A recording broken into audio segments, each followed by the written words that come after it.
Wow. Wow, this is some really deep stuff. I don't know what just happened, but something happened inside of me. Something snapped, something clicked. I wasn't expecting that either. Sorry. It's okay. It's all right. It's beautiful.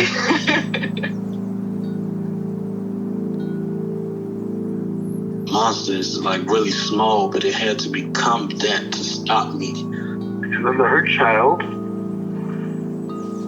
became present when you mentioned it. And I didn't realize this until now. There were things that I didn't remember until now. Funny, I haven't seen that before. It feels like I'm the monster. I'm kind of seeing images of things, of a world where they can exist.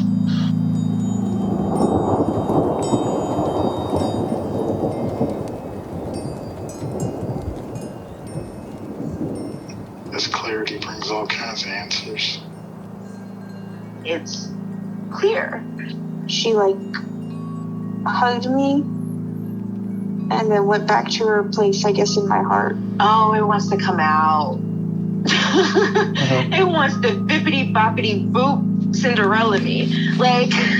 She's melted into my chest. It's ooey gooey. All week been finishing things, cleaning up more, started eating vegetables again last week. And it kind of just started happening. It's almost like I just finished going through a meditation session. I feel light. When you hit that first joint, in the morning, and you... I actually feel a lot more awake.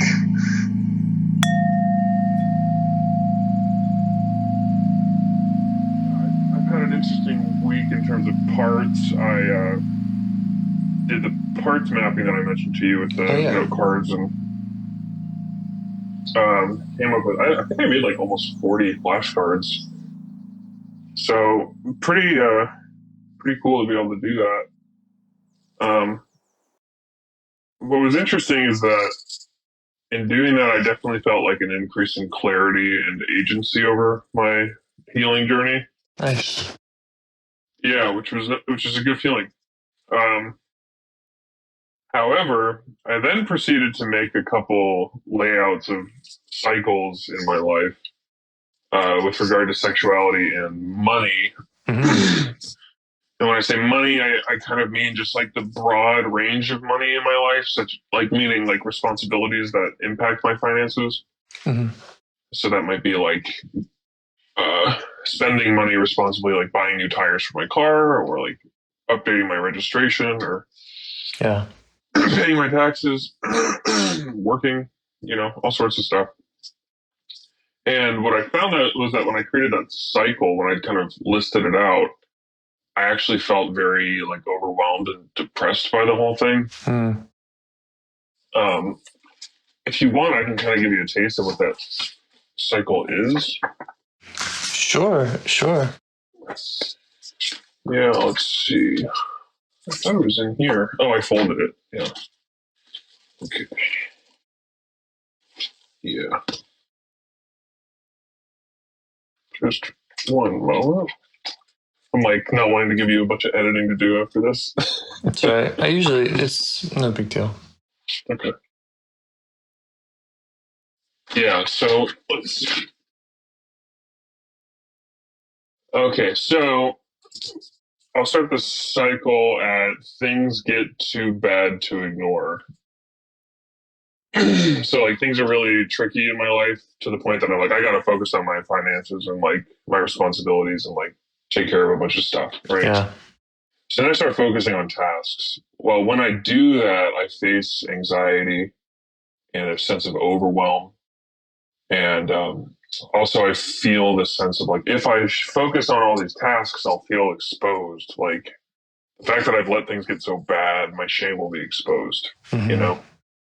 And then also the fear that I won't be able to do all the tasks, or that even if I do them, I won't do them consistently in life, and things will get back to a very bad state. So there's that fear of my shame being exposed again in the future, right? And then with that overwhelm, there's also this like almost convulsive state my body wants to go into, where if I let myself feel it, my eyes will roll back in my head and my body will jerk around, So there's some kind of trauma there for sure. And what I tend to do with all these big feelings is just override them with focus, with using Adderall and using like organizational techniques to kind of get a sense of what I need to get done and just try to focus on it, Yeah.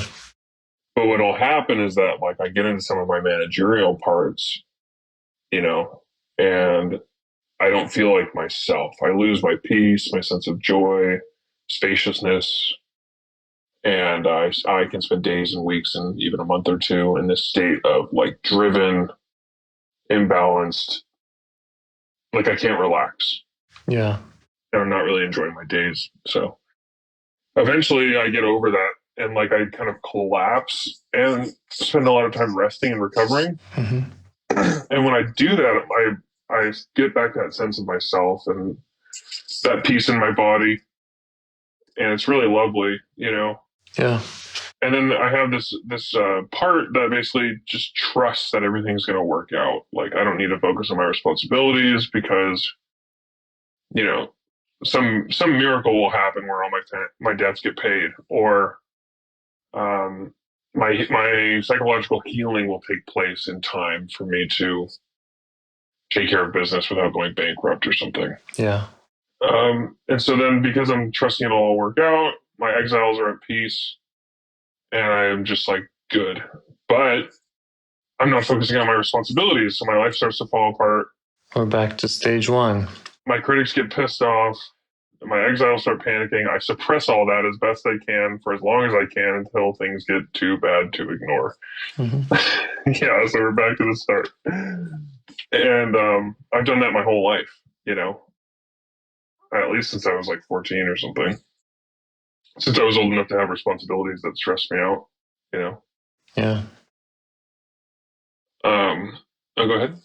So when you're looking at this cycle, are you considering all of those things parts? And are those all parts that you feel like you have some connection with or some ability to talk to, or some like feel like they're outside of your reach?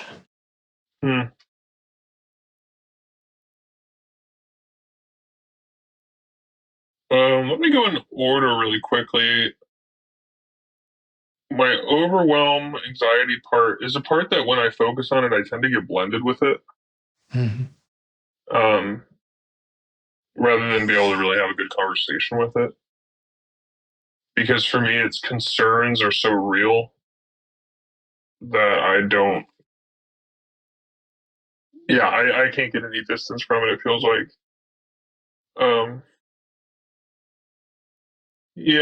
I don't know. Did you want to stop there, or do you want me to keep thinking about the other parts? Or I was just wondering, what your communication is like with that whole system, that whole dynamic of parts. Yeah, so I'm not really sure. I mean, the thing is, it kind of feels like there are two camps, right? And on one side is passivity and rest and denial. And on the other side is action and responsibility and drivenness. And they both want to take over my life. These groups of parts want to blend with me. Mm-hmm. And they have opposite goals. Well, they have the same goal to protect me, right? But they have opposite methods. And what's interesting to me is it's such an obvious polarization because I hate getting started focusing on practical stuff because I know I'm going to get sucked in and suffer so much, and so I have these parts that are like, we're not even going to go there, Yeah. And then my productive parts are like, we cannot relax now that we have control, because if we relax, these super lazy parts are going to take over and we're not going to get anything done for months. Yeah. So everyone like wants to wrest control permanently, Yeah. I think it's one of the most common just protector dynamics is, get stuff done, don't get stuff done. Like, I hear that in a lot of people, myself included. Oh, interesting. Yeah, that doesn't surprise me at all. Yeah. Yeah. I mean, I'm really like I have an IFS session tomorrow, and I'm wanting to work with the part of me that gets so overwhelmed that I experience like convulsions, Yeah, that's interesting. Yeah, like it's been around for a very long time in my life, and it's triggered by things that are complicated or things that require effort over long periods of time. In other words, consistency. Mm-hmm. So like if I hear someone play a complicated guitar riff, I'll feel this part start to come up because I feel like I should be able to play that riff. But when I picture myself trying to play it, my whole body just like freaks out. It's the same thing with like having mapped all my parts and I start thinking about like what to work on. It's like, or if my therapist says like, could you check in with this part every day for the next 2 weeks? Yeah. I just want to convulse and just like I like just freak out, Yeah. It's like, no, I can't. I cannot do that for 2 weeks, Hmm.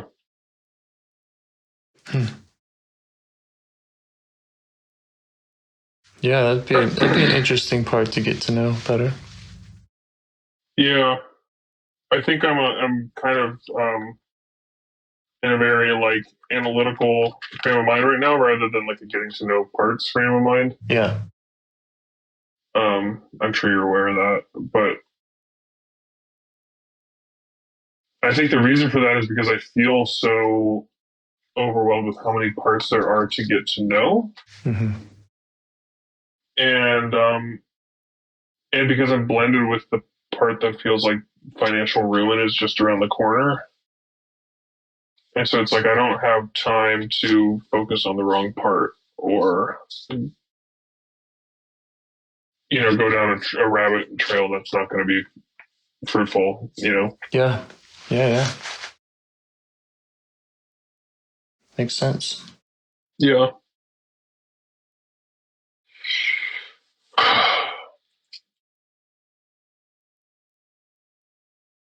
Hmm. Well, I mean, I agree with you that getting that there's importance in kind of talking to the right parts in the right order so that you're not, shooting yourself in the foot or bringing up things that you can't deal with right now or getting backlash. So it makes a lot of sense to me. Thanks, man. I appreciate that. It's good to hear that mirroring. Yeah, and having a lot of parts. I know I hear that come up with a lot of people too. It's come up with me too. It's like, yeah, 40 sounds. I mean, I probably have come up with 40 of my own.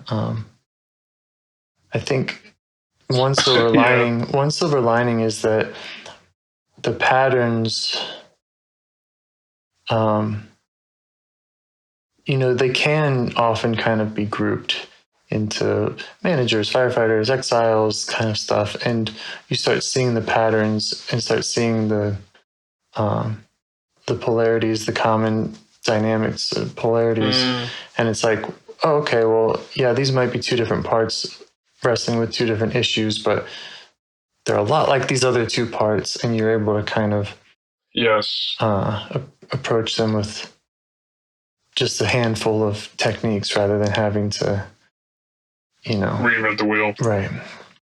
Yeah, that's great, man. I appreciate that because I also did the cycle of how I deal with my sexuality, and it was like almost identical to how I deal with my productivity.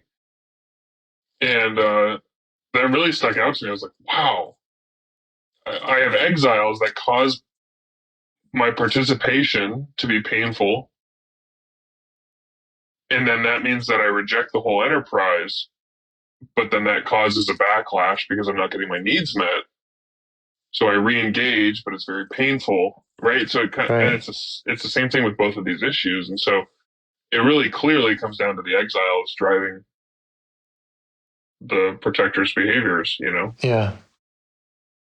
Yeah, and if you, I think further, you could probably categorize those protectors as either firefighters or managers, and it might not always be the same one leading to the other, but that would be a way to see, uh, you know, certain types of firefighters or managers coming up because of the exile. Certain type of, you might consider this convulsing a type of firefighter, perhaps. The convulsing is interesting because it feels like an exile, but maybe it's not.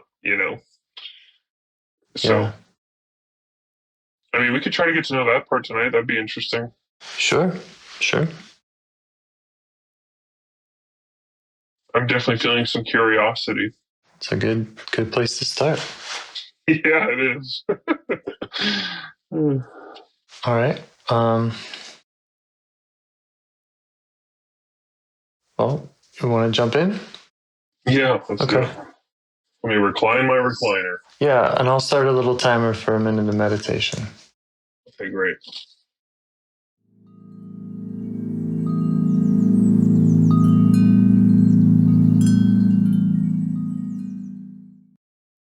Okay.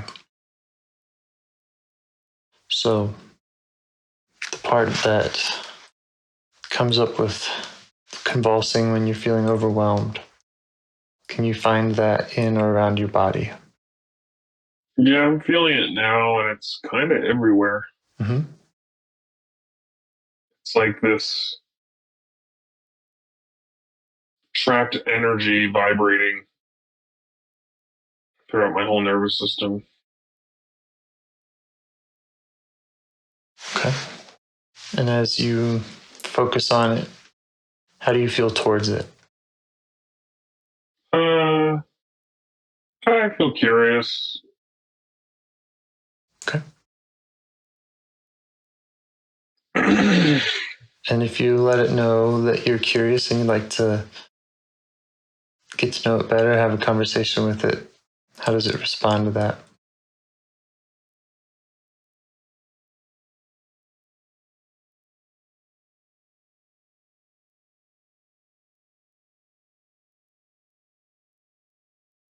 I think I have a blanking out part Mm-hmm. coming up.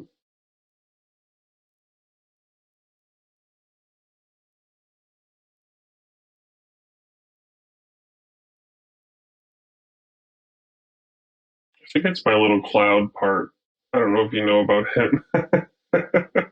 He's really cute. It's just this little kid uh, up in a cloud with his face poking out, and he puts me in this meditative state where I'm just floating above any of the feelings of the part I'm trying to get to know. Yeah. So I'm just kind of acknowledging his presence. Yeah. And the funny thing about the way that he blocks me out is I feel so good when he blocks me out. And when I connect with him, he seems genuinely like so joyful. Yeah. And his vibe is kind of like he loves me a lot and he just like wants to make sure things are going to be okay. Yeah. Man, I'm like going to start crying. Oh, So sweet. sounds sweet. Yeah. You could ask what his concerns are about you connecting with the convulsing part.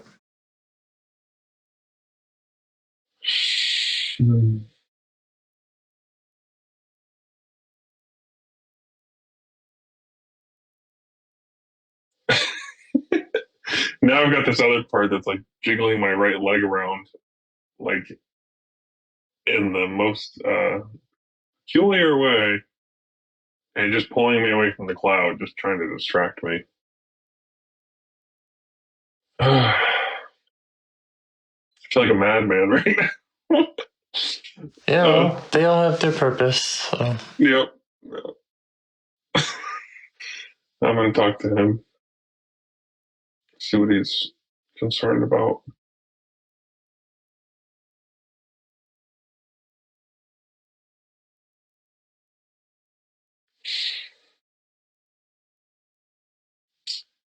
He just says you're going into a dark place. Mm.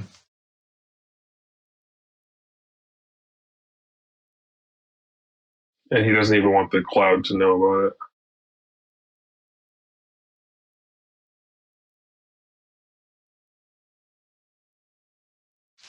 And what's your response to that? Well, I feel tears coming again because that's so kind. Yeah. I'm just really touched by that.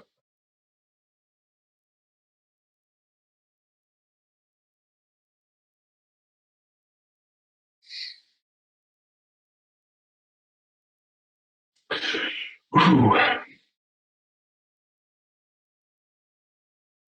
Yeah. I just feel very loved, sort of like by like a really good older brother or something. Hmm.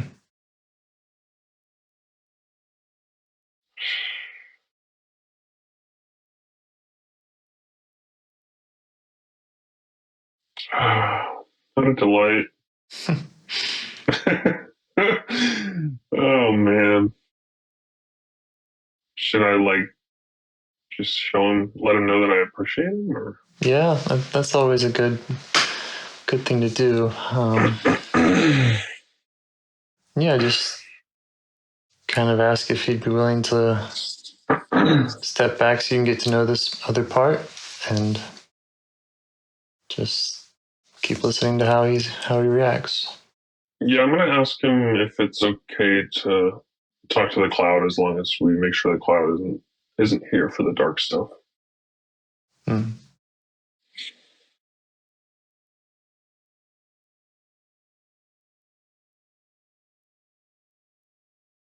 Yeah, he's gonna go be with the cloud, Yeah. but I'm gonna let the cloud know what's going on.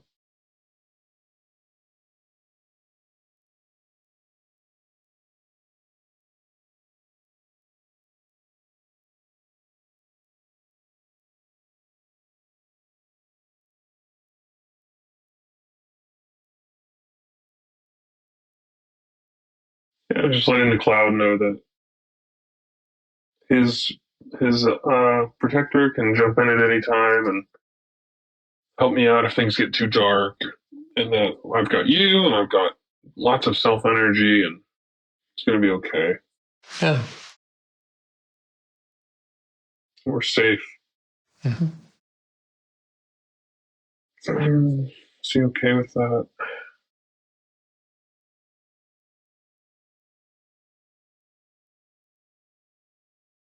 Okay, I think he's blending with me again because I feel like kind of my awareness is high up in my physical head and Mm-hmm. feel very lofty. Let's see what's going on. He's saying he doesn't want me to die. Yeah.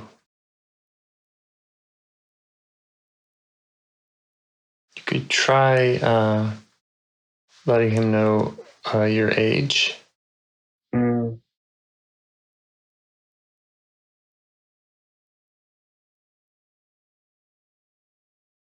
I think I'm 7. Yeah. Yeah, makes sense.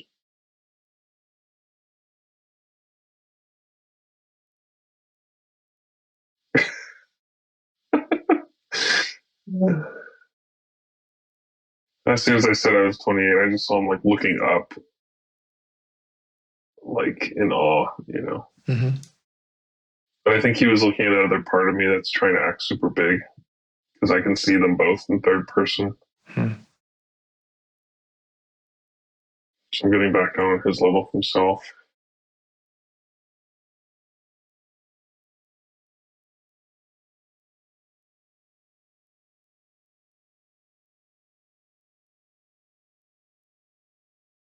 Just letting him know that I have a part that feels like it's dying or might die, but it's not me. I'm not gonna die, and neither is the part. It just feels that way, and we're gonna try to help it feel better. Right.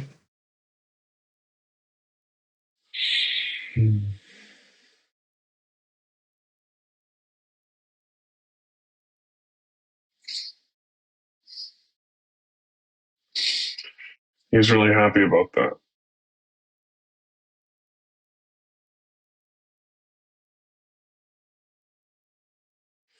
You know, it's funny, whenever I get to know parts, it just makes me cry really hard. Yeah, I'm kind of the same way. Are you? Yeah. Oh, it's a real connection that has been, not so strong our whole lives. And now it's like, oh, I can just connect like this.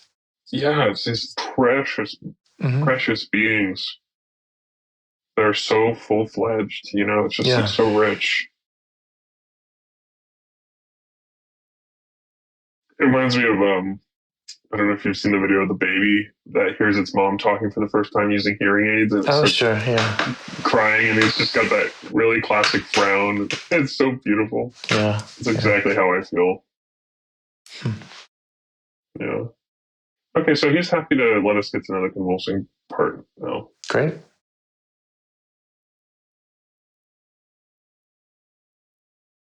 Yeah, so see if you can reconnect with that part, focus in on it, that vibrating all over the body part. Let it know you're curious and ask it what it wants you to know about it. He's really, really, really scared of Dad.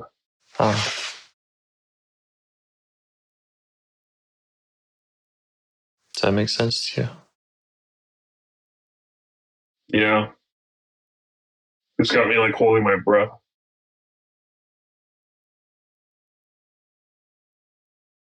Just let him know that makes sense to you.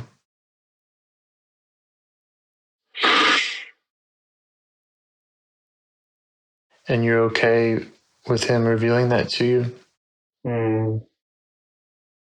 Let's see. I mean, I am, but I really want to check in with my protectors here because this is sacred ground. Sure.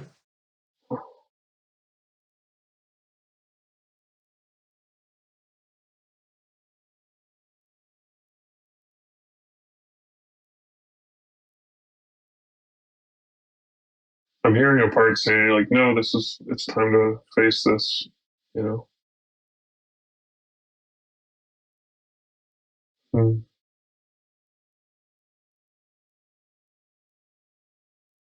Yeah, I think it's okay. Yeah. And just to kind of de-escalate a little, it's like, well, you already did face it. You just did, and you've already done a lot of work just in our conversation here. So, we don't have we don't have to go to the bottom of the deep end or anything. It's one step at a time. We can be gentle. Right. You can always say, okay, I'm done. Okay. Thanks. Thank you, James. Yeah.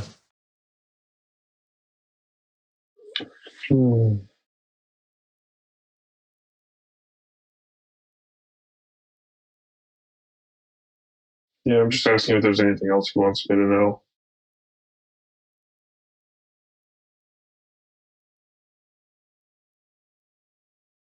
Just getting that, like, life is fear and suffering.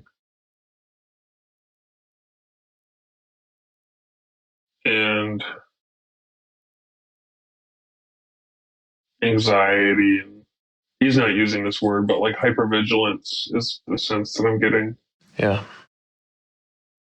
Like, life is like expectation of doom, And does he feel Dad's gonna kill me? That's what I'm hearing. Okay. Sorry? Does he feel like you understand him or understand his pain?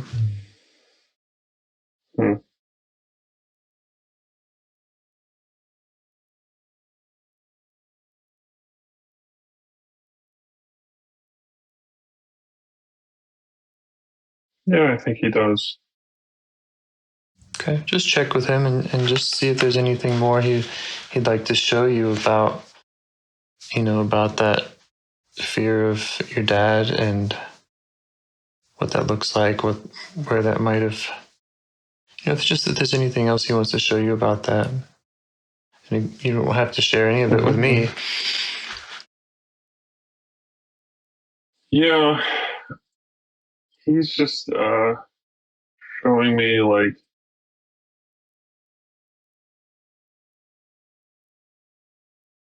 that nothing he does is good enough. Yeah. And he doesn't know when Dad's going to freak out. And that Dad's an idiot, but he can't confront Dad because then he'll definitely get hurt. Mm-hmm. And how do you feel as you learn all this about him and his situation? How do you feel towards him? Feel sad for him. Mm-hmm. Mm.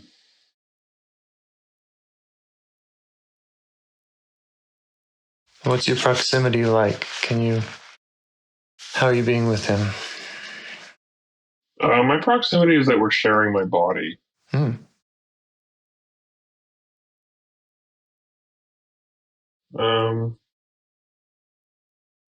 Now I can see him on the floor, maybe 3 to 5 feet in front of me, cross-legged, looking down at the floor, Yeah. facing away, kind of, mostly.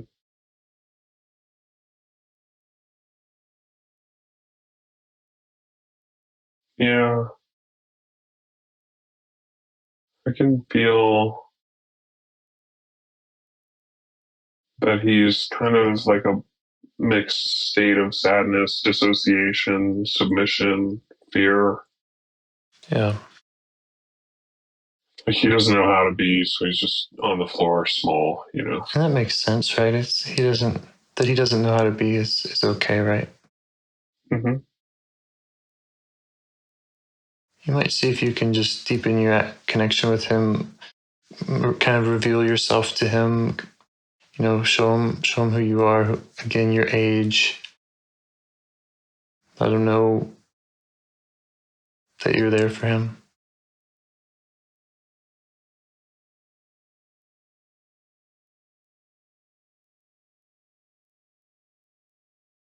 Yeah, I'm blended with a younger part that feels insecure about how old I am and feels like I'm just a little kid and I can't really help. You know, like if I Mm-hmm. tell him I'm old, I'm trying to, like, I feel like I'm trying to convince him I'm old and he's going to know that I'm really Mm-hmm. not.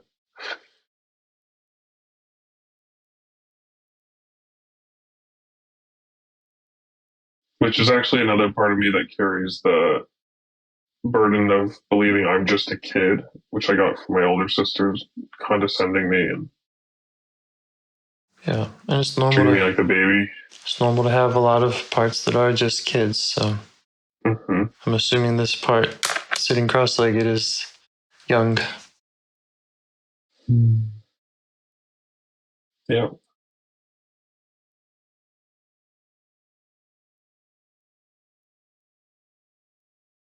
Yeah. I think the cross-legged part is like 14. Mm-hmm.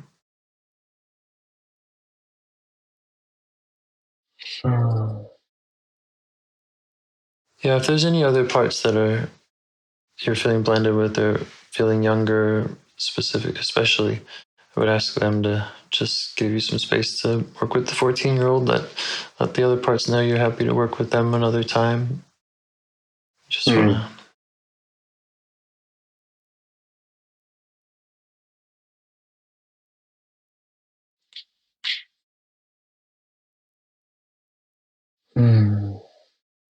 Yeah.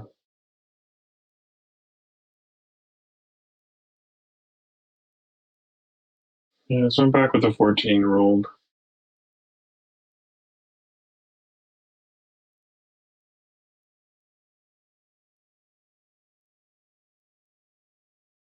Is there any more that any more he wants to show you to make sure that you really understand how he's experiencing things?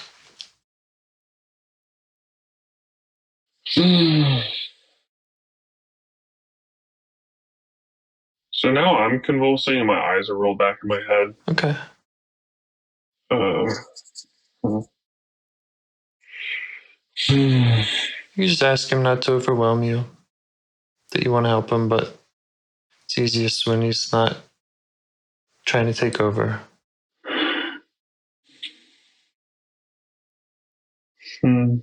Yeah.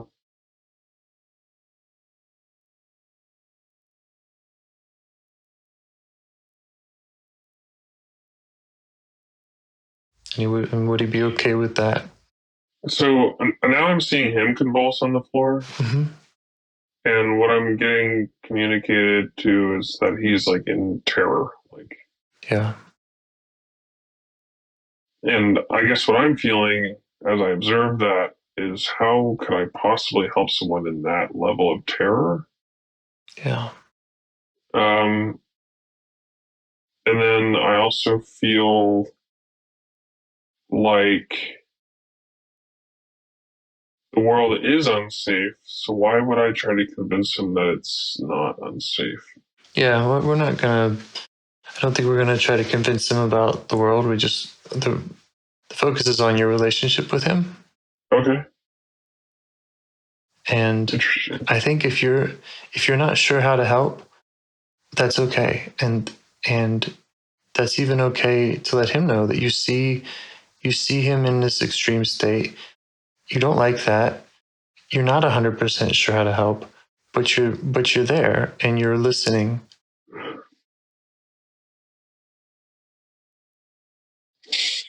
Mm.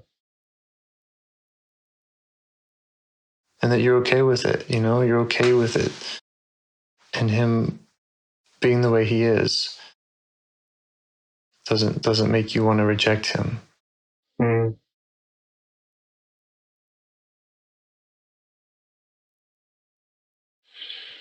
Whew. Mm.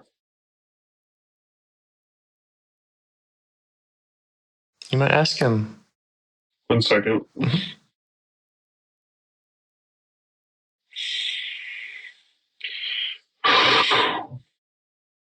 Mm. Oh, whoa.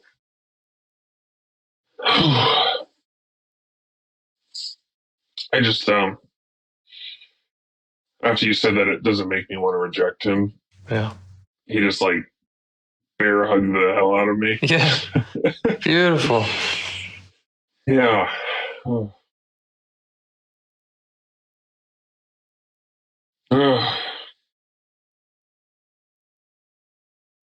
Mm. Mm. And I just see him like trembling, like he's not used to having anyone touch him. Yeah. And even that hug was like more of a desperate,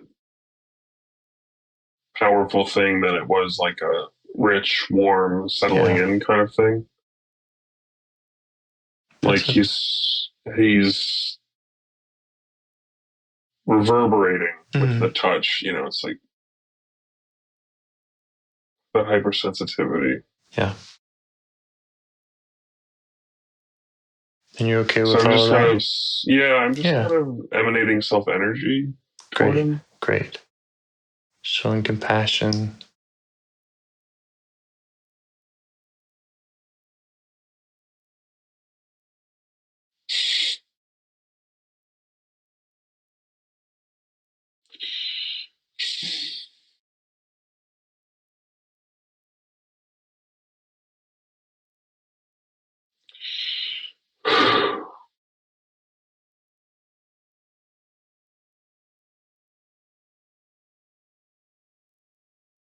I'm hearing a part inside kind of panicking, like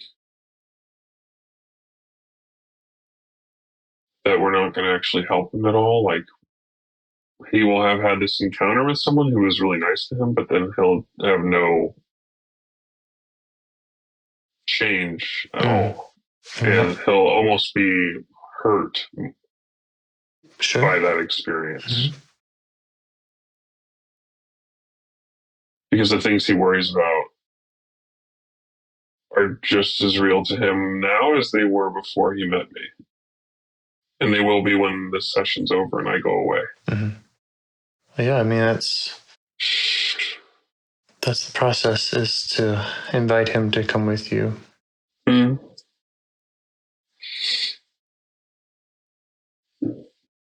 That's good. I mean, if you'd like to, you might ask if he wants to do that, if he wants to come with you to be in the present time.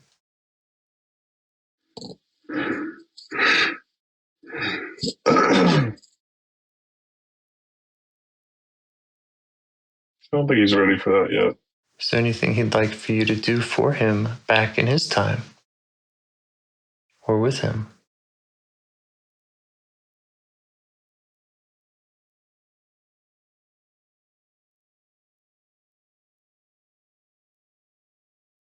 He wants to kill Dad, Okay, but he feels guilty about that that makes sense. and scared of his own desire.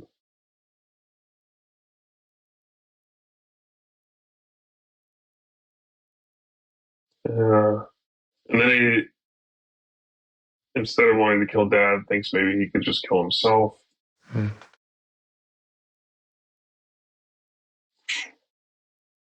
And what's your response to that?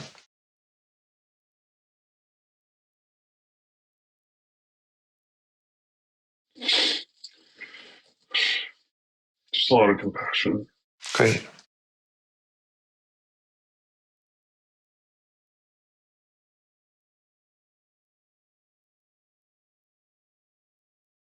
Yeah, he's kind of saying it's me or him, you know.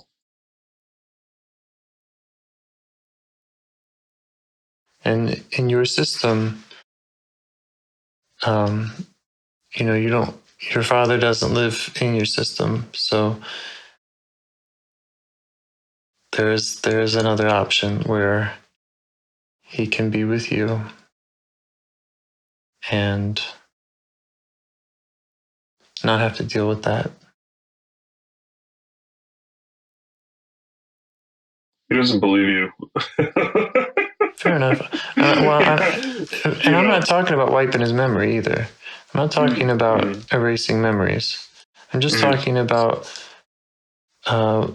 letting go of some of the pain and some of the fear around them just by updating and by kind of moving into the present with you and developing a relationship with you in which, when he is afraid, he has you reliably to go to.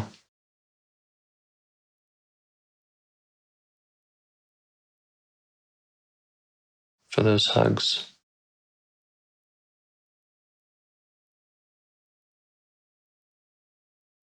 The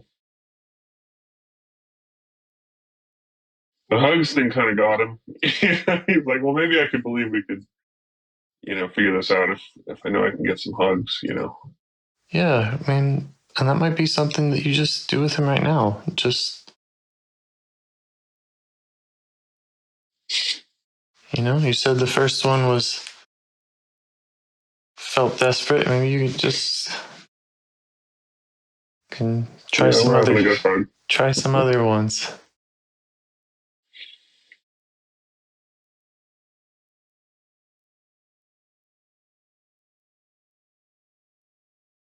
He's enjoying the hug, and it's really meaningful. But he's also got this dual awareness of he's aware of his physical back, like he feels like he could get stabbed, by my dad at any moment, Yeah. while this hug is happening. Yeah, that might be something we can help him with, unburdening that feeling in his body. Mm-hmm. Yeah.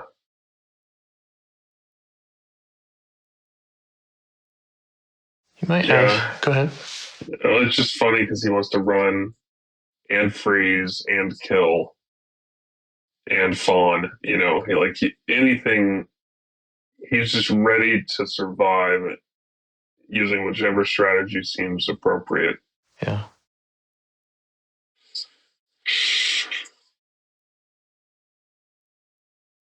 Including killing himself, I'm hearing him say. Yeah. So again, you can just try to invite him to come with you. Let him know he could go to a fantasy place. He could come to the present day. You know, it doesn't have to be in that. I just actually put my dad into a room that we can both see into. Uh-huh. That happened very spontaneously. Okay. And my dad is like a raging bull inside the room, but we're feeling safe looking at him from the outside together. Great. Yeah, and that's something you can do for you did for him, right? I mean, your clarity on the system enables you to kind of sort those things out. Yeah. And what I'm getting now is that he can hear my dad's criticisms through the glass. Uh-huh. So he doesn't feel as physically threatened, but he still feels existentially threatened, like his ego, like. Yeah. Is there something he would like for you to do to help with that? Is there something you could do with this dad's criticism?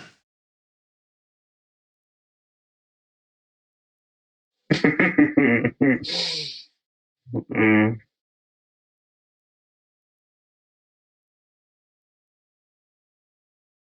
Yeah, I just put like a converter on the It's all right. A converter, like an audio converter that kind of takes whatever my dad is saying and just kind of flips it and makes it into the opposite content. Uh-huh. Sure. So if my dad's saying, you're good for nothing, it would, my part would hear, you can do anything you want to do in this life, and yeah, I'm proud of you, and it matters what you want and who you are. Yeah. And you're that converter. Sure.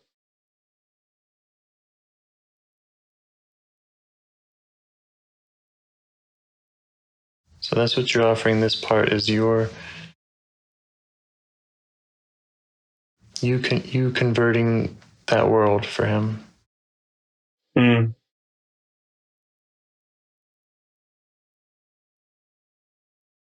Yeah. And also, so it's also something that he can know is possible, is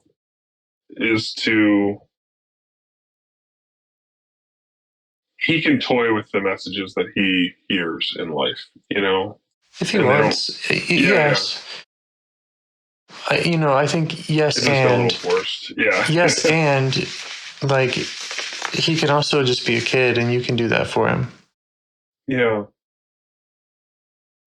You have relative omnipotence in this situation, and that's why you can invite him to go to a fantasy place. You can really help him out in ways that he wasn't able to help himself. Yeah, I just started telling him, like, if you want, we can go somewhere else, and then if you ever need encouragement, you can come back here to the conversion machine, and Yeah. And so it's kind of an irony, that you visit this place to feel better, even. Hmm. Yeah, he said he's happy to go somewhere with me. Anywhere he likes, fantasy, present day. Just go ahead and take him there. Oh, he said he's a little afraid my dad's going to come with. Mm-hmm. Hmm.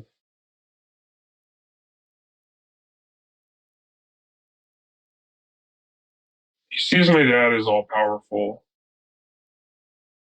Because I suggested we could do something to restrain him, but then he just he immediately pictured my dad breaking out of any restraint that we might come up with. It might be good to just show him your power. In this type of situation. Yeah, I just showed him my dad fitting in the palm of my hand, and then me just closing my fingers together until my dad disappears. Yeah. he is a little bit in awe of that. And there's another, I think actually that there's another part of me that's concerned that I can't get rid of him. And so I'm just going to talk to that part for a second.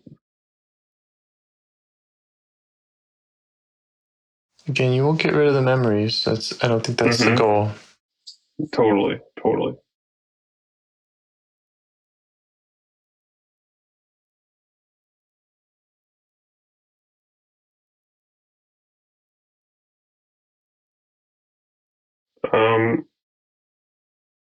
Yeah, this feels like a really sticky thing because the subconscious is so, like, how can you know with any certainty that you're removing a negative image or entity or energy? Yeah. Again, I think what you can do is build a relationship so that when this part gets scared again, when a scary memory comes up, etc., there's a place for him to go. He gets to go to you. He gets to tell you, "Uh-oh, that thing's happening again," and you get to step in and work your magic. Set up a boundary, give him a hug. All those things. Convert some criticisms into loving statements. Absolutely. Self-energy. Yeah. So we're not doing surgery and removing anything. Right, and we're not promising. We're not promising no. Everyone will never be hurt again. Yeah. Right.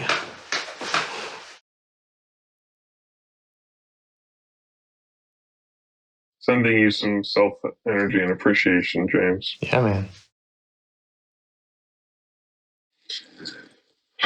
Okay, now he's ready to decide where to go since he doesn't have some expectation of never getting triggered again. He's like, okay, well, if I might be triggered at some point, I might as well go somewhere cool. So there you go. Yeah. Where would you like to go, my friend? You can go somewhere in my body, my heart, or the palm of my hand. Or outer space, or the beach. Or an island. Yeah.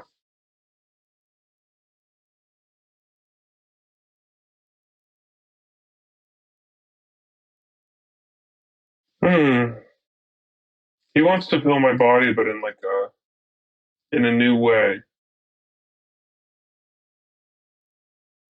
Like in the same way that he tends to take up, kind of share my body with me. He wants to continue to do that, but in like a stronger, grounded way instead of fight or flight kind of way. Okay.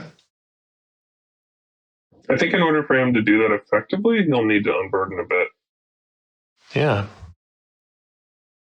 And do you have a way in mind to do that, or? I'm feeling my eyes roll back in my head, so he's kind of stressed out right now. Yeah, you might ask if he's just ready to unload those feelings. Again, ask him where they are in his body. You mentioned the back. Just see if he's ready to give up some of those feelings from his body.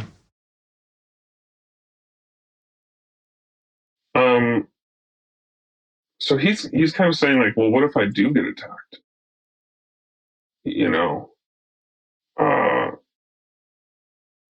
Like I guess what I'm getting from him is that the burdens he carries are to keep him safe. Mm-hmm.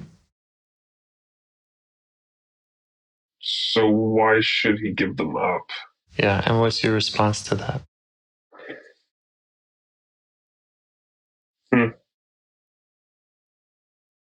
What is my response to that?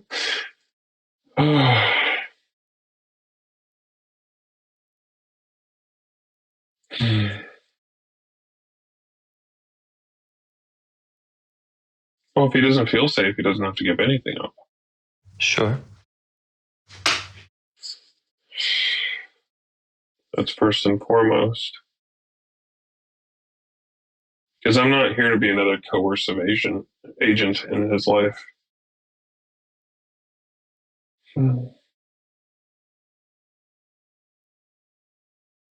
Yeah. Another option I'm giving him is like, what if we just took some of his burdens and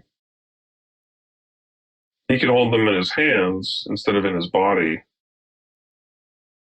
And then if he ever needed them, he could use them. Mm-hmm. And he's actually pretty cool with that.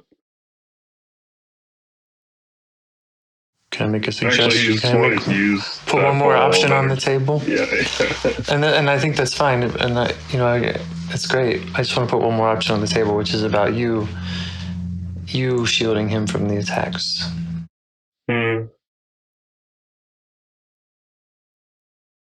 Well, I've just not been a great inner leader up to this point. Yeah. So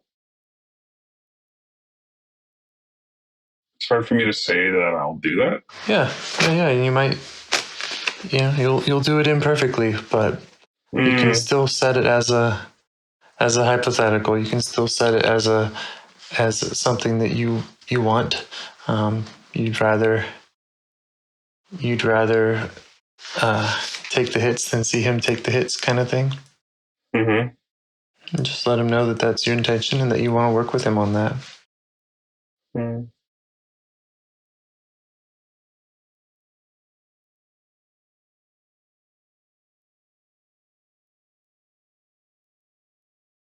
But yeah, any degree that he would like to unburden those feelings, he can give them up any way he wants. If that's in a palm of his hand, or if he wants to give them up to light, wind, water, fire.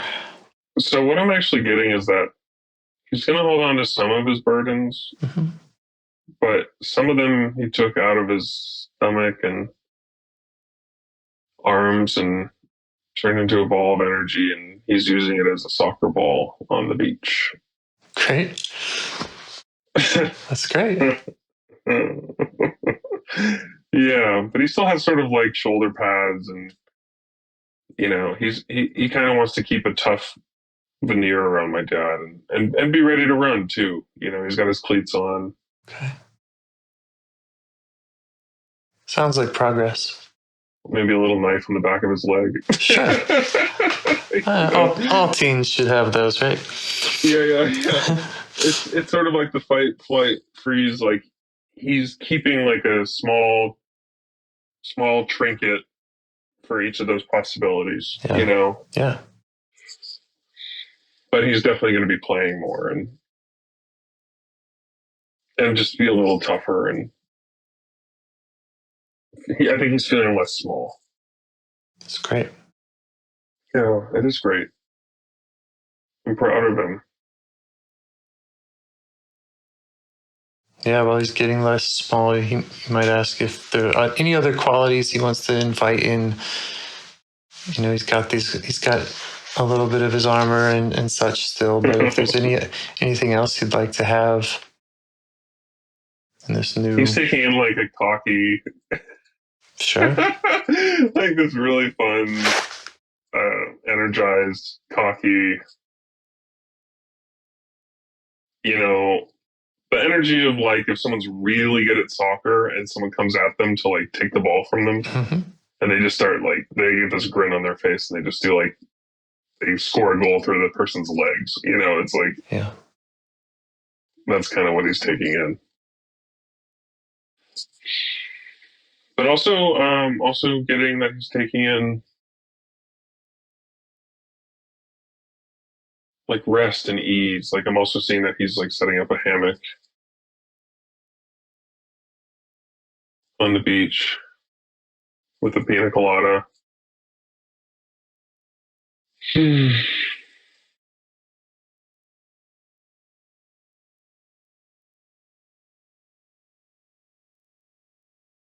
Yeah.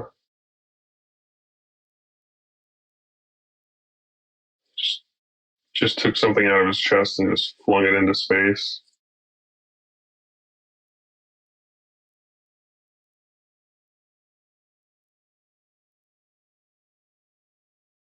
it's great. Yeah.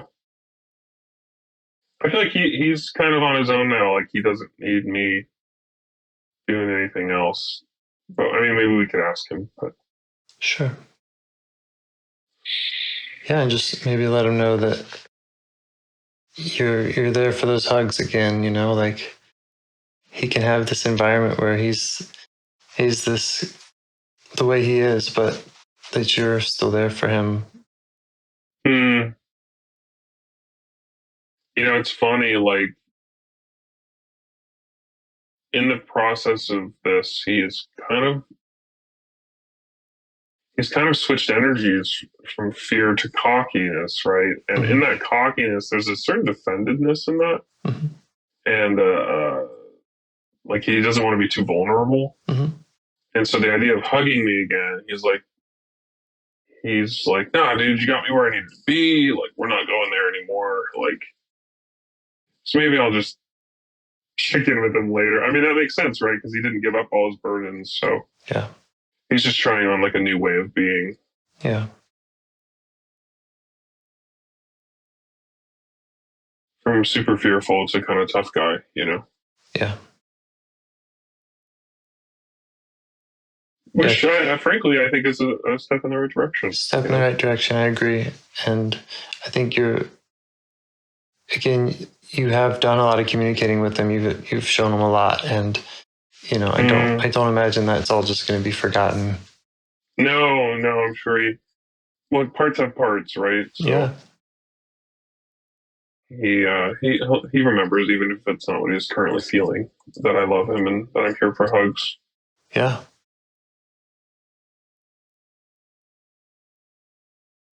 Now could be a good time to invite back some of those protectors that were worried about you working with this part.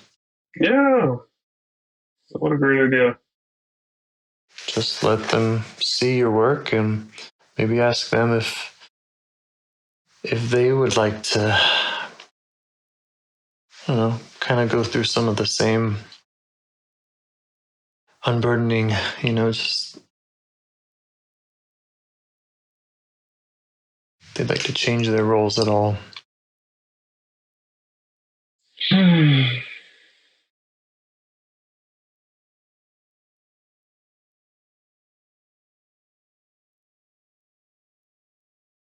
Not really. They're skeptical. They're kind of pleased. But mostly like, yeah, we'll see how this goes. And maybe we'll give this part of you a little more leeway to embody and do his thing. You know, it's like, oh, he's toughened up. That's cool. Like, we'll let him be tough and see how it goes, you know? Yeah. But we're not like going to go away or stop monitoring the situation. That's for damn sure. Yeah. I think, again, just make sure that you're still in the conversation. You know, it's not just parts that are reevaluating parts. It's look what I can do, and look at who I am, and look at what happens when I lead. Okay, let me communicate that.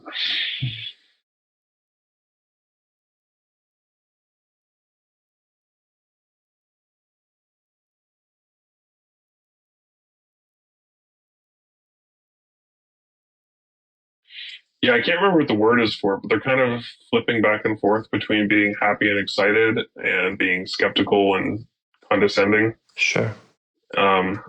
And I respect that, you know, because for them, you know, our trust has been broken over and over again. Sure. We've had a lot of false breakthroughs that didn't end up being very useful in life. And so they're like, well, you know, this is awesome and maybe, you know. Yeah. Well, which is fine with me, you know. Yeah. I think just revisiting, you know, that's how you turn it into a reality. Mm. I mean, I'm not saying it's not a reality now, but yeah, if it's treated like a one and done thing, then you can kind of bet on it. They're gonna feel abandoned again. They're gonna revert to, Yeah. those roles again. Yeah, which I don't plan on doing.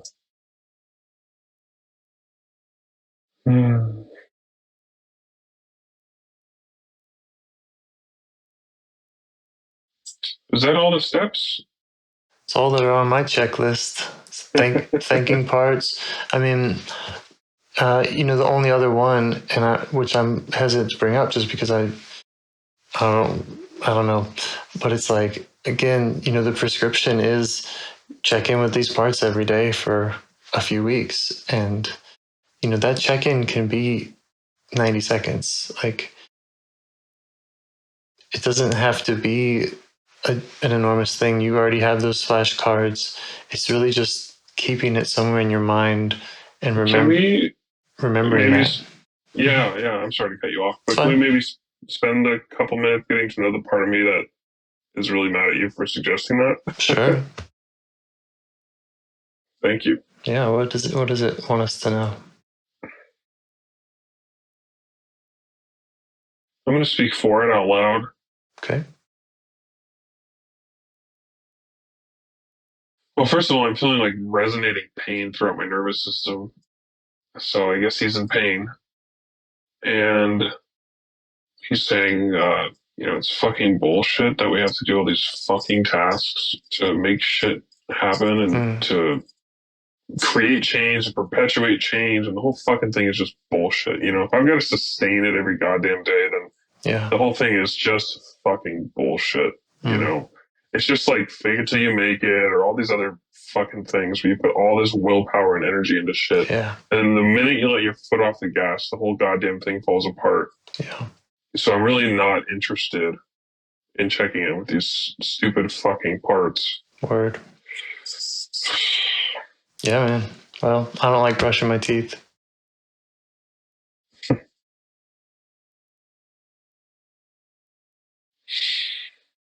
Yeah, hearing you say that, he just says, I guess I'll just fucking kill myself.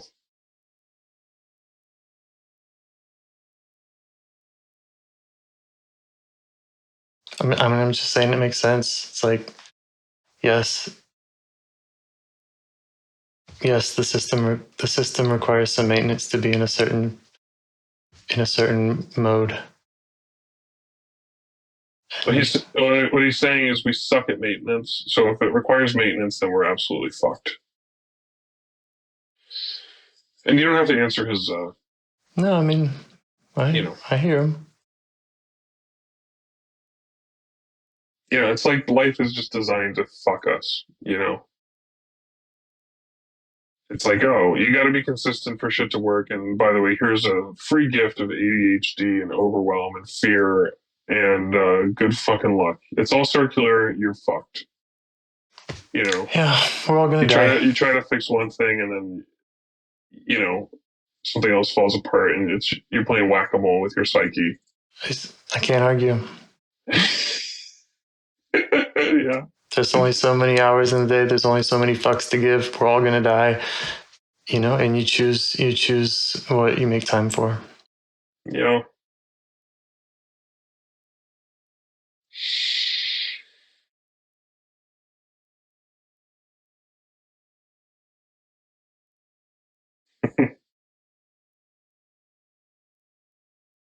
Yeah. He's simultaneously pissed off, but also feeling very heard. So he's feeling joy and rage and relief.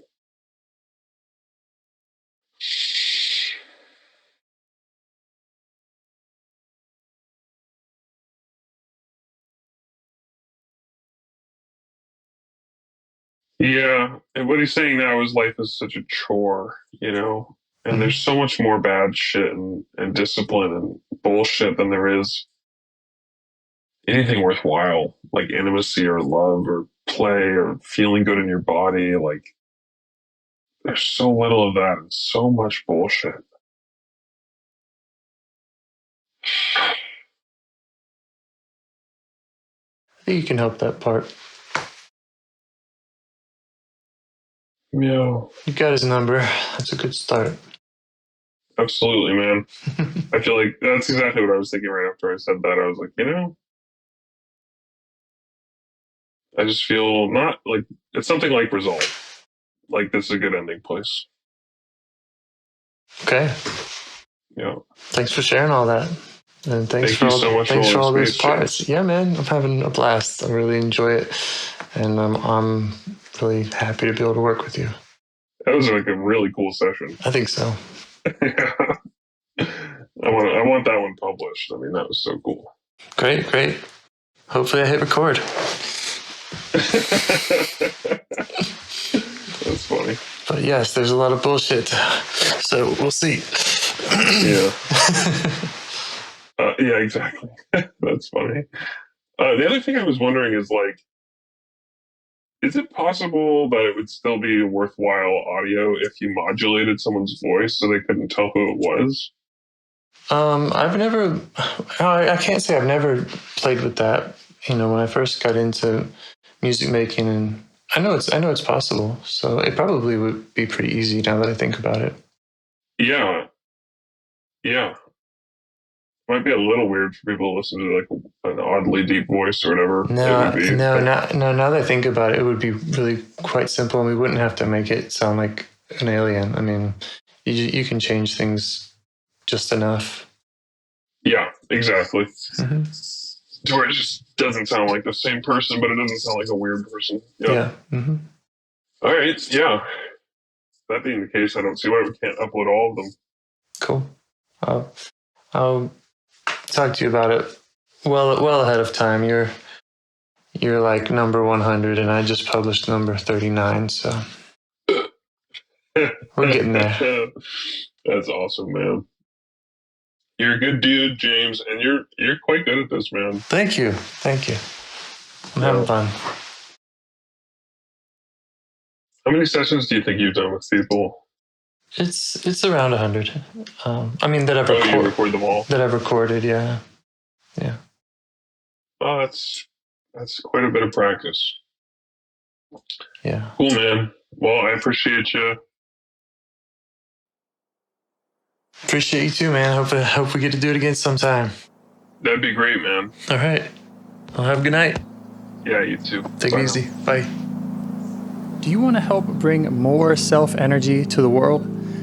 If you'd like to participate in calls or help out with this project in any way, I'd love to hear your ideas.